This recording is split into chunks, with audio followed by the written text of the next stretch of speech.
एक समय की बात है। एक छोटे से गांव में एक चतुर बच्चा मोहन रहता था।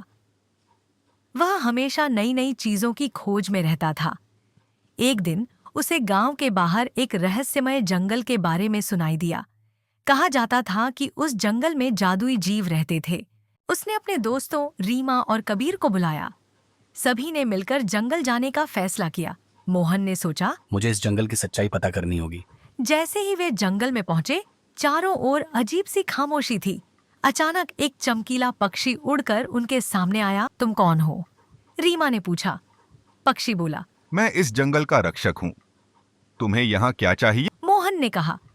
हम बस जंगल की जादुई बातें सुनना चाहते हैं। पक्षी ने मुस्कुराते हुए कहा, ठीक है, लेकिन एक चुनौती है। अगर तुम सफल हुए तो तुम जादू देख पाओगे।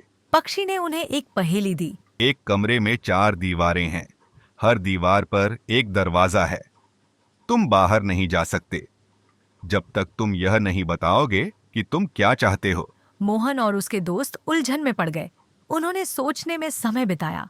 अचानक कबीर ने कहा, हमें सच्चाई बतानी होगी कि हम दोस्ती और साहस के लिए आए हैं। पक्षी ने कहा। सही जवाब। और दरवाजे खुल गए। अब वे एक खूबसूरत तालाब के पास पहुंचे, जहां पानी चमक रहा था। वहां एक छोटी सी फेई थी। उसने कहा, तुमने सच्चाई का रास्ता चुना है। यहाँ तुम्हें एक जादुई शक्तियां मिलेंगी। मोहन ने कहा। क्या हमें भी जादू मिलेगा?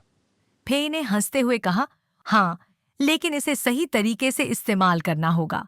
उसने उन्हें जादुई पत्थर दिए और कहा, इनसे तुम दूसरों की मदद कर सकते हो। मोहन और उसके दोस्त खुश हुए। जब वे गांव लौटे तो उन्होंने अपनी शक्तियों का इस्तेमाल कर लोगों की मदद करना शुरू किया। मोहन ने समझा कि असली जादू दूसरों की सहायता में है। इस तरह मोहन और उसके दोस्तों ने सीखा कि जादुई ताकतों का सही इस्तेमाल ही सबसे बड़ा रहस्य है। उन्होंने सबको दिखाया कि सच्चा जादू दिल से निकलता है।